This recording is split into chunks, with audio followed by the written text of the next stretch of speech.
Hey, what's up? It's your boy Pedro coming to you guys today. I want to talk to you about 4 important languages that you need to know in order to really be successful in life.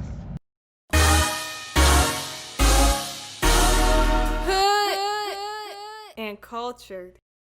The first language that you need to know and learn is your own language, your native language. And what I mean by that is take the time to learn new words. A lot of people get taken advantage of, especially contractually, because the words that are being placed in front of them that they don't know and don't understand. And truth of the matter is there's no excuse because all of us have a phone. You can easily look up a word that you don't know, and don't be embarrassed to say you don't know a word. You know, like, I'm sorry, what exactly does that mean? Because sometimes people will throw words at you just to see, 1, if you know it, then 2, how you'll respond if you don't know it. I do that sometimes, especially when you're negotiating. You say something another person doesn't know, and if they kind of like gloss over you, like, okay, so this person really isn't concerned about their best interest. Otherwise, they'll pause and be like, wait a minute, what exactly does that mean?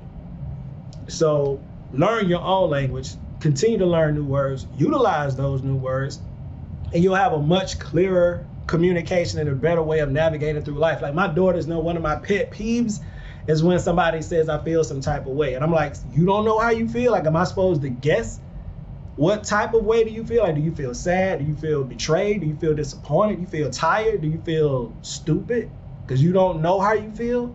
Like, use your own language. Use the words that we've been blessed with in our dictionary to express what's going on in your life.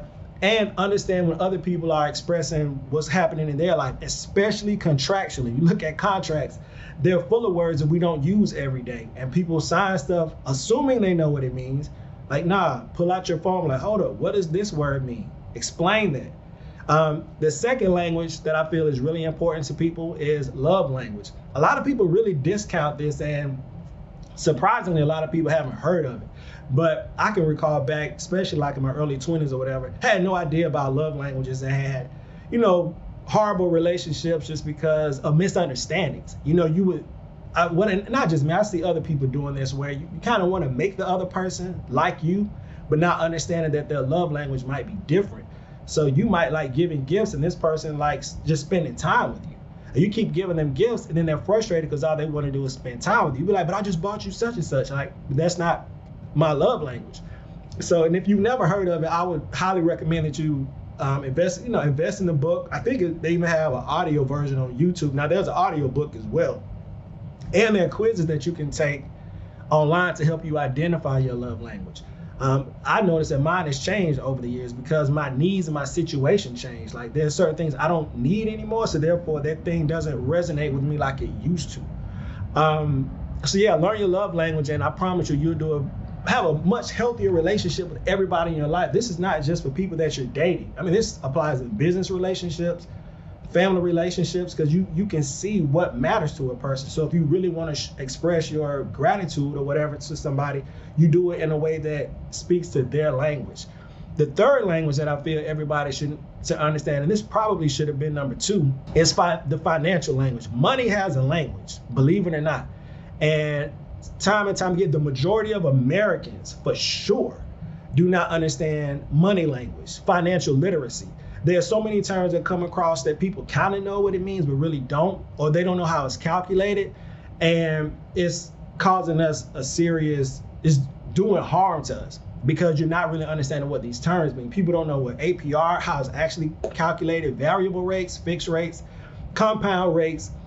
You name it. There are so many things that are being thrown out there that people just don't fully understand. You get into insurance, you have, term life, whole life, universal. Those are financial products. So you need to understand that language. Like, what does it mean when they say this? Or dividends, what are dividends? How they pay, how they dispersed? Tax deferred versus, tax eliminated. These things are really important. And the more you know about money, the more you understand the terms, then the more equipped you are to manage your money better, and you don't necessarily need somebody else to manage it for you.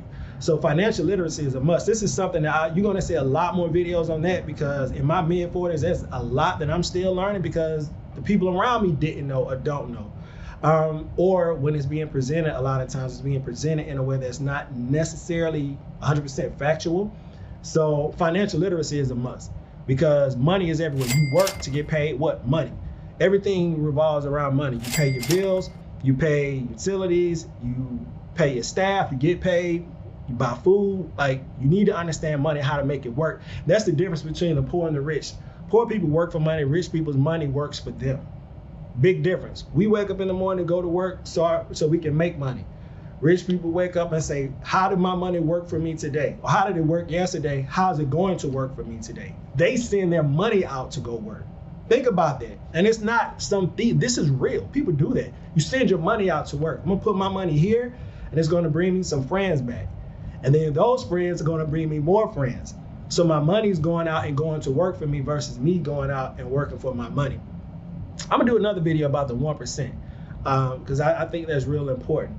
And the final one, the fourth one, is another language, a foreign language. We're in a global economy right now.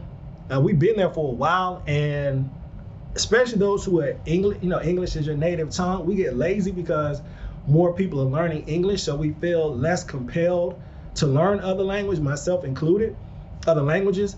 But the ability to speak another language separates you from the pack. It differentiates you. Again, kind of going back earlier when I said learn your native tongue, when people start speaking in other languages around you, you can pick up on what they're saying. And you don't have to let them know you know. That's the cool part. If you know a language, don't let them know you know it. So they start talking in their language. I'm like, okay. You listen like, all right.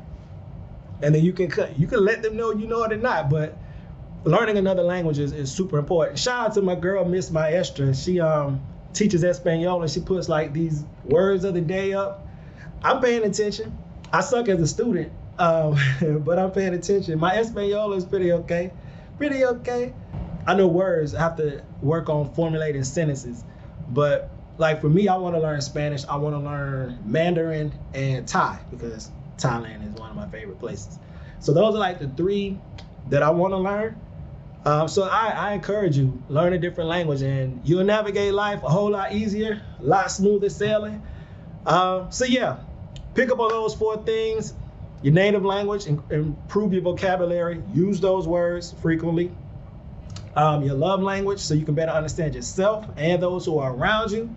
Your financial language, so you can understand money, how it works, what's being presented in front of you.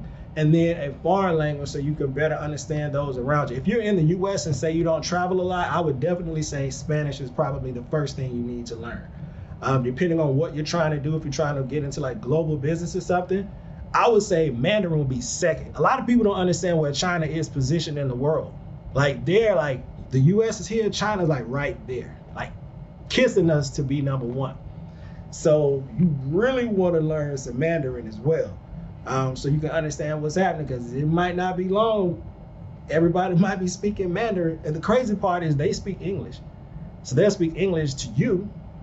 Like you go to Africa and they say Africa is China's China. So they speak Chinese to one another, speak English to the Africans. Well, I might want to know what they're saying about me if I was African. You know what I'm saying? So I would be learning Mandarin. So when they start talking amongst one another, I know what's up. So those are just my thoughts. You can let me know if you agree or disagree. If you speak another language, let me know, what you speak. If you want to know more about financial literacy, let me know that too, because I definitely plan on making more videos about that. So on that note, I'm about to get up out of here. Holla at y'all later. Deuces.